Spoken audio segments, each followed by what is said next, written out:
வணக்கம். எனது அன்பு ஜோதிட பெருமக்களே, தமிழக ஜோதிட அத்தனை பேருக்குமே வர வர என்னுடைய சேனல்ஸ்லாம் கொஞ்சம் பார்வையாளர்கள் கம்மியாக இருக்காங்க. பார்க்குறப்ப ஆச்சரியமாக இருக்கு.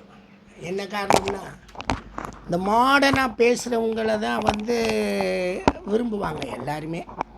நம்ம கரெக்டாக பேசுகிறப்ப எத்தனை பேர் பார்ப்பாங்க. அவருக்கு என்ன, அவர் எல்லாத்தையும் தப்புன்னு சொல்லிக்கிட்டு இருப்பார், பொய்ன்னு சொல்லிக்கிட்டு இருப்பார். வேறு என்ன தெரியும் அவருக்கு? அம்மா சால்ட்டாக பேசிட்டு போயிடுவாங்க. ஜோதிடர்களில் முழு பூசணிக்காயவே மறைக்கக்கூடிய மனிதர்கள் இல்லையா?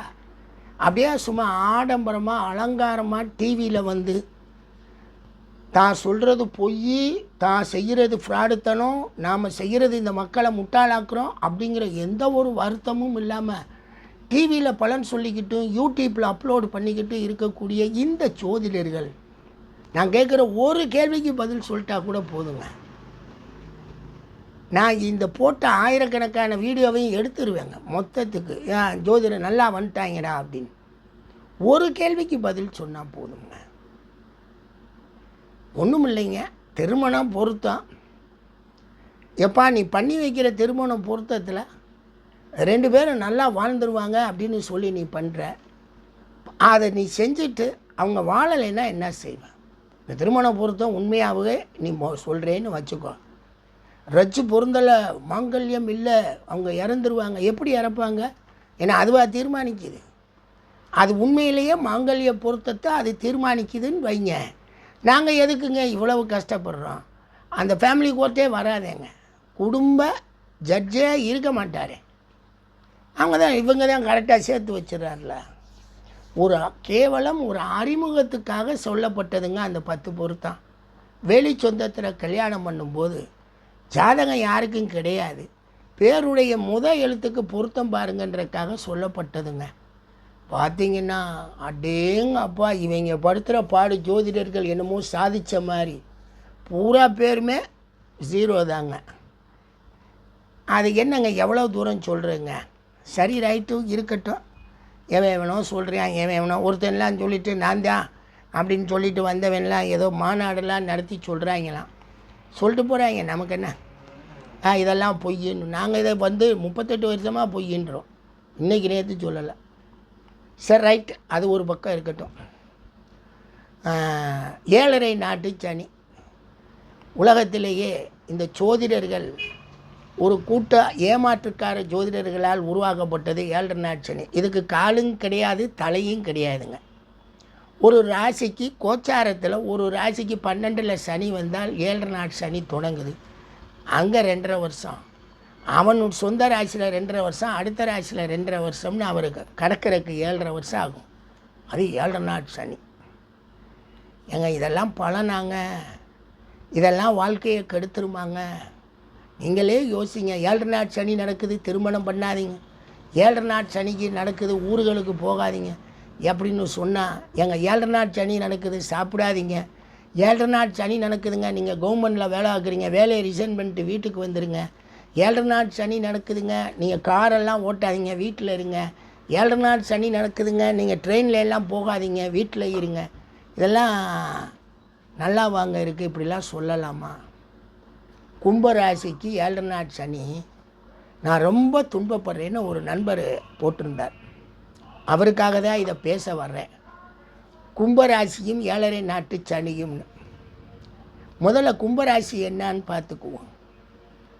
லக்னமாக இருக்கும்போது செயல்பாடுகள், ராசியாக அதை எடுத்து பேசுகிறோம்னா சிந்தனை கூட்டங்கள். அது உடல் அமைப்பாக சிந்தனையாக மாறும், சந்திரனை மையப்படுத்தி தான். கும்ப லக்னம்னா அது 1ஆம் பாவம், பயங்கரமான விஷயம். அது செயல் வேறு, சிந்தனை வேறு. இப்போ கும்பராசிக்காரர் சிந்திக்கிறாருன்னா சனியை, அதுவும் ஆண் சனியை, அதுவும் செல்ஃப் மேடு ஸ்திர ராசி சனியை. அவர் எப்பயுமே தன்னை பற்றி தான் நல்லா சிந்திப்பார், கவனமாக இருப்பார், சரியாக இருப்பார், எதுக்குள்ளேயும் சிக்கக்கூடாது. கழுவிய மீனில் நழுவிய மீன் போல் இருப்போம். போனால் தானே பிரச்சனை, போகிறதே கிடையாது. விசேஷங்களுக்கு போகிறதே தவிர்க்கக்கூடிய கூட்டங்கள் தான் அவங்கெல்லாம். சரி, கும்பராசி, அதில் அவிட்ட நட்சத்திரம் 3ஆம் பாதம் 4ஆம் பாதம்ங்க. இதில் மொத்த உலகத்தில் இருக்கக்கூடிய 800 கோடி மக்களையும் 27 நட்சத்திரங்களில் வகுத்தீங்கன்னா ஒரு நட்சத்திரத்தில் ஏறத்தாழ 30 கோடி பேர் இருக்காங்க. அந்த அடிப்படையில் நீங்கள் பார்த்தீங்கன்னா அவிட்ட நட்சத்திரத்தில் 30 கோடி பேர்னால் 1ஆம் பாதம் 2ஆம் பாதம் மகர ராசிக்கு போயிடுது, அதை விட்டுருவோம். இந்த கும்பராசிக்கு வருவோம். 3ஆம் பாதம் 4ஆம் பாதம் அவிட்டம் ஒரு 15 கோடி பேர் இருக்காங்க. அதுபோக முழு நட்சத்திர சதயம் 4 பாதமும் இருக்குது, அது ஒரு 30 கோடி. அதுக்கு அடுத்தாப்புல உங்களுக்கு பூரட்டாதி 1ஆம் பாதம், பூரட்டாதி 2ஆம் பாதம், பூரட்டாதி 3ஆம் பாதம்னு அதில் ஒரு 20-22 கோடி பேர் இருக்காங்க.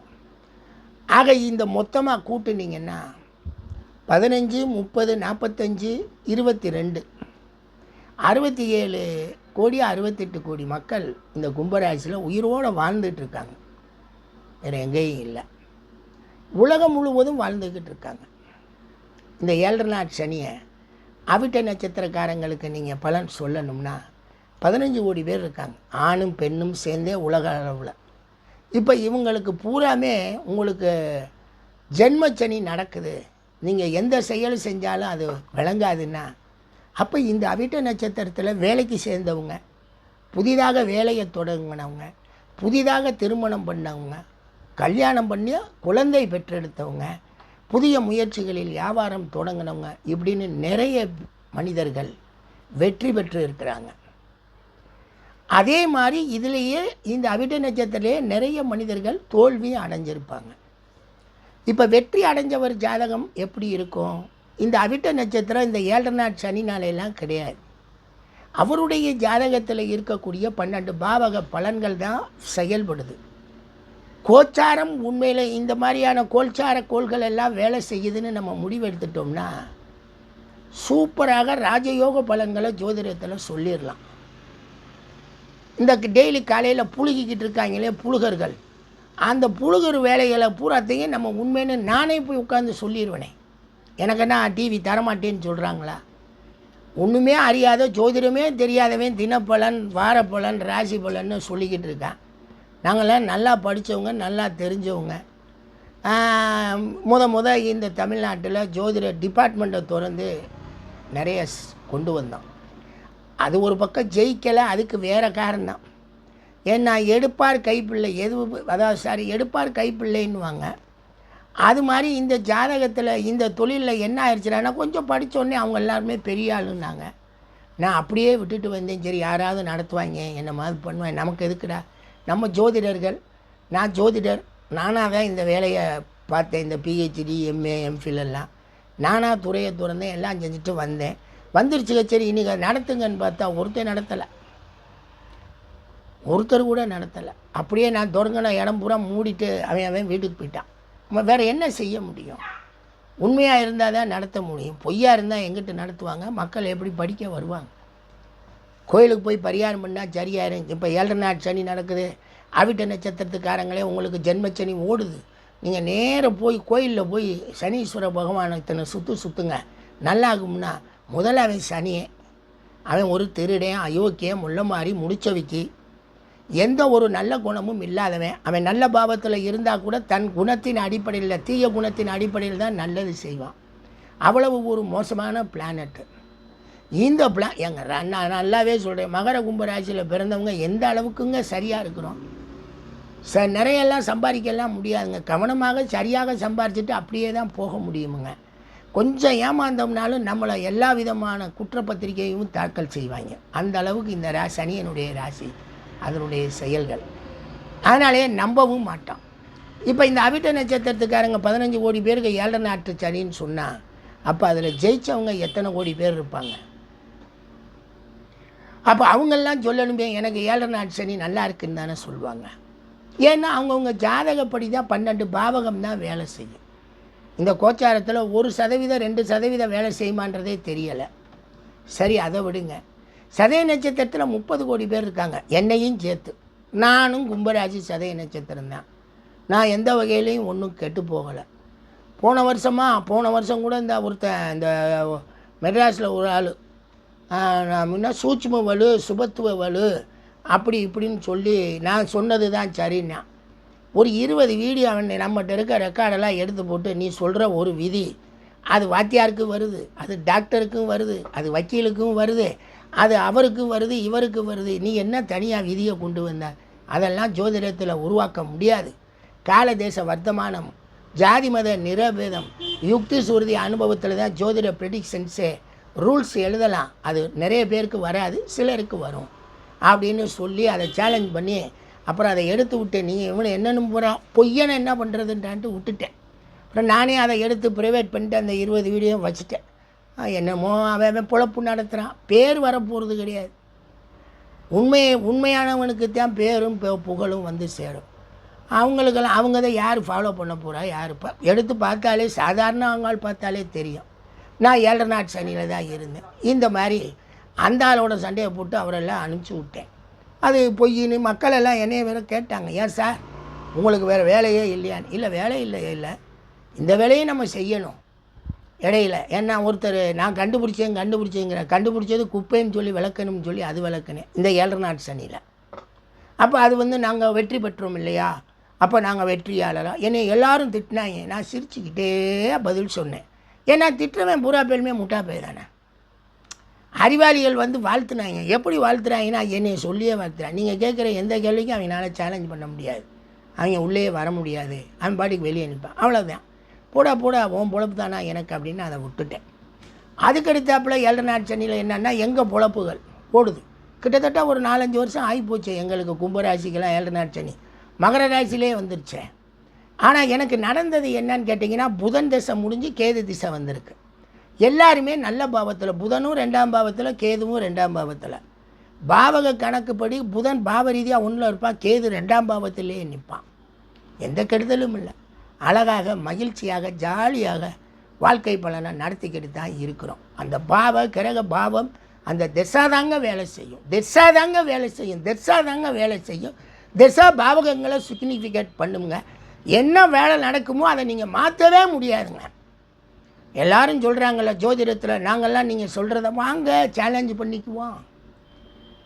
நாங்கள் உங்கள் ஜாதகம் சரியான பிறந்த நேரத்தை கொடுத்துருங்க, நாங்கள் உங்கள் ஜாதகத்தினுடைய பலன்களை எழுதி பொதுவான ஆள்கிட்ட அப்படியே கொடுத்துட்றோம். ஒரு 6 மாதம் நடக்கட்டும், நாளைக்கு என்ன நடக்கும்லாம் நீங்கள் கேட்காதீங்க. அந்த அளவுக்கெல்லாம் எங்களுக்கெல்லாம் நேரம் இல்லை கணிக்கிறதுக்கு. ஏன்னா அது பெரிய விஷயம். ஆனால் 6 மாதத்தில் என்னென்ன நடக்கும்னு எழுதிடுவோம்ல, அதை எழுதி வைக்கிறோம். நடந்தால் வாங்க, நடக்கலைன்னா போங்க. அதானங்க உண்மை, அதானங்க ஜாதகம், அதானங்க ஜோதிடம். இவர் புலம்புறார், சார் நான் கும்பராசி, எனக்கு சொல்லணுன்னா கஷ்டமாக இருக்குன்னா தசாபுத்தி எப்படி இருக்குது, அந்த தசாபுத்தி காலங்கள் மாறுற வரைக்கும் காத்திருக்க தான் சார் வேணும். கும்பராசிக்கு 7 நாட் சனி வந்து தான் எல்லாம் கெடுக்கும்னு சொன்னீங்கன்னா, எக்ஸாம்பிள் நானே இருக்கேன், நானே கெடலையே. நான் எப்போயும் போல் நல்லா தானே இருக்கிறேன். இதில் புதுசாக வகுப்பு வேறு எடுக்க ஆரம்பிச்சிட்டேன். நல்ல ஒரு எக்ஸ்பர்ட்ஸ் நாலேஜை கொடுக்குற அளவுக்கு வகுப்புகளை எடுக்க ஆரம்பிச்சிட்டேன். நிறைய அது குறிப்பிட்ட மாணவர்களுடன் அழகாக அந்த பயணம் போய்கிட்டு இருக்கு. நல்ல அறிவாளி மாணவர்களாக மாறி நாங்கள் பாட்டுக்கு ஜோராக போகிறோம். எந்த கெடுதியும் வரலையே, வராதே. ஏன்னா திசை நல்லா இருக்குல்ல, திசை நல்லா இருக்கும்போது எதுக்கு கெடுதி நம்ம வீட்டை வந்து எட்டி பார்க்க போகுது. திசை நல்லா இல்லைன்னா தான் கெடுதி வரும். எனவே அன்பு நண்பரே, 7 நாட் சனி தான் உங்களை பாதிச்சிச்சுன்னு சொல்லி நீங்கள் ஏமாந்திருக்க வேணாம். ஏற்கனவே நீங்கள் கும்பராசி, அது மெதுவாக தான் தன்னுடைய முன்னேற்றத்துக்கு சிந்தனை செய்ய வைக்கும். அதே கும்பலக்கணமாக இருக்கிறவங்கள பாருங்கள், அப்படியே மெதுவாக தான் அழகாக செய்வாங்க. வர்க்ககாலிக்கு அவங்கெல்லாம் பட்டன்னு எல்லாம் 10 ஆள் வேலையை பார்ப்பாங்க, ரெஸ்ட் எடுத்தால் அமைதியாக ரெஸ்ட் எடுப்பாங்க. நான் கூட ஒருத்தருக்கு சொல்லி சோம்பேறின்னு சொல்லிட்டு, அவர் இல்லை சார் நான் சுறுசுறுப்பாக கம்ப்யூட்டர் ஒர்க்கை பண்ணிக்கிட்டு தானே இருக்கேன்னார். அது சோம்பேறிங்கிறது என்னுடைய அர்த்தம் அவர் முழுமையாக எதுவுமே செய்ய மாட்டான்னு நினச்சது. அதல்ல, எல்லாமே எப்படின்னு கேட்டிங்கன்னா, அது ஒரு ஸ்லோவாக கொண்டு போகும், எல்லாத்தையும் பாதுகாப்பாக செயல்படுத்த வைக்கும். 2 ஆள் பார்க்குற வேலையை ஒரு ஆளை பார்க்க வைக்கும். அதெல்லாம் அதனுடைய ஒர்க்கு. சரி, அப்போ இந்த கும்பராசிக்கு 7 நாட் சனி என்ன செய்யும்? ஒன்றும் செய்யாது. அந்த 7 நாட் சனினால் நமக்கு நன்மையும் இல்லை, தீமையும் இல்லை. நம்ம பயணத்தில் அழகாக போகலாங்க. ஏற்கனவே நம்ம சனியின் தாக்கத்தில் தாங்க இருக்கிறோம். சிந்தனையில் சனி வந்துடுறான். சனி வந்தாலே தள்ளி போடக்கூடிய எண்ணம் வந்துடும். தள்ளி போடக்கூடிய எண்ணம் வந்தாலே நமக்கு சில விஷயங்கள் தான் கிடைக்கும், சில விஷயங்கள் கிடைக்காமல் போயிடும். அதனால தான் நான் சொல்கிறது, நீங்கள் இந்த 7 நாட் சனி அந்த கணக்கு இந்த கணக்கெல்லாம் போட்டுட்டு எதிர்பார்ப்பெல்லாம் விட்டுட்டு என்ன செஞ்சால் சரியாக வரும்னு உட்காந்து ஒரு நாள் சிந்திச்சுட்டு செயல்பட ஆரம்பிச்சிருங்க. உங்கள் வேலையும் நடக்கும். இந்த எதிர்பார்ப்புகளை குறைச்சிக்கிட்டு நம்ம செயல்பட ஆரம்பிச்சிட்டோம்னா பின்னாடி அது நமக்கு ஒரு இதை எல்லாம் சேர்ந்து ஒரு பெனிஃபிட் வரும். எல்லோரும் மானிட்டரி பணம் வேணும்னு நினைக்கிறோம், அதுதான் தவறுங்க. அதே தான் அவங்களுடைய ஜாதக அடிப்படையில் தாங்க பணம் வர்றது போகிறது எல்லாமே. எல்லாருக்குமே எல்லாமே கிடைச்சிடாதுங்க. சிலருக்கு கிடைக்கும், சிலருக்கு கிடைக்காது. நாம் கிடைக்காத லிஸ்ட்டில் கும்பராசியில் நம்ம நிற்போம். கிடைக்கிற ராசியில் கும்பராசியில் சிலர் இருப்பாங்க. அது அவங்க ஜாதகத்தில் ஓடக்கூடிய தசாபுத்தி அமைப்பு. எனவே இந்த தசாபுத்திகள் தான் தீர்மானிக்கிறதே தவிர இந்த கும்பராசிக்கு 7 நாட் சனி பலன்களை தீர்மானிக்கும்னு முடிவு பண்ணிட்டா நான் முதற்கொண்டு கிட்டத்தட்ட 65 கோடி பேர் லாஸ் ஆகிருக்கணும், 65 கோடி பேர் துன்பப்பட்டிருக்கணும், 65 கோடி பேர் தெருவில் நின்றுருக்கணும். அதெல்லாம் எதுவும் நடக்கலைங்க. நல்லா தான் இருக்கிறோம். வாங்க, இது உண்மையிலே நல்லா உங்களுடைய தனிப்பட்ட ஜாதக அடிப்படை தாங்க ரொம்ப ரொம்ப முக்கியம். உங்களுக்கு எப்படி விதி இருக்குன்னு தெரியாது. ஜோதிடர்களை கண்டுபிடிக்க வேண்டிய அமைப்பில் தான் நீங்கள் இருக்கீங்க. ஜோதிடர்கள் எல்லாம் ஜோதிடம் தெரிஞ்சவங்கெல்லாம் தயவு செய்து நினச்சிடாதீங்க. பூராமே பயங்கரமான ஜீரோ. ஏமாத்துறது எப்படி, விவரமாக பேசுகிறது எப்படி, மக்கள்கிட்ட இருந்து எப்படி, அந்த நேரத்தில் உங்களை மயக்கிடுவான். நீங்கள் வெளியே நின்று பாருங்களேன், அவன் என்ன பேசுனான்றதே உங்களுக்கு புரியாது. எல்லாம் இந்த காலத்து வரைக்கும் நல்லா இருக்காதுங்க, அப்புறம் நல்லா இருக்குங்க, இல்லை இது சரியாகட்டும் இல்லை அது சரியாகட்டும்னு சொல்லி தான் செஞ்சுருப்பானே தவிர சத்தியமாக நீங்கள் நினைக்கிற மாதிரியெல்லாம் அவன் உங்களுக்கு ஒரு நல்ல ஒரு விடிவெல்லாம் தந்திருக்க மாட்டான். கோயிலுக்கு போனால் சரியாயிரும், பரிகாரம் பண்ணால் சரியாயிரும், அது பண்ணால் சரியாயிரும் சொல்லக்கூடிய ஜோதிடனை தான் பார்த்துருப்பீங்களே தவிர எந்த காலம் வரைக்கும் எனக்கு பிரச்சனை, எந்த காலத்துலேருந்து நான் நல்லா இருப்பேன், எனக்கு தெளிவான விளக்கங்களை கொடு, எனக்கு அழகாக அதை ரெக்கார்ட் பண்ணி கொடுன்னு சொல்லி கேளுங்க. எல்லோரும் கொடுத்துட்டாங்கன்னா போதும். ரெக்கார்ட் பண்ணி நீ பேசுனதை பூரா ரெக்கார்ட் பண்ணி கொண்டாங்க கொடு. நாளைக்கு நீ சொன்னபடி நடக்கலைன்னா உன்கிட்ட திரும்பி வருவேன்னு சொல்லி கேளுங்க. கொடுக்குறாங்களான்னு பாருங்கள். அப்புறமேல் நல்ல ஜோதிடரை தேர்ந்தெடுங்க. உங்களுடைய தனிப்பட்ட பலன்களை பார்த்து பலன் தேடுங்க. இந்த 7 நாட் சனி 5 ரூபாய்க்கு இதில் விற்கிறானே, பேப்பரில் விற்கிறானே ஜோதிட பலன் சொல்லி ஏமாறாதீங்க. நன்றிங்க.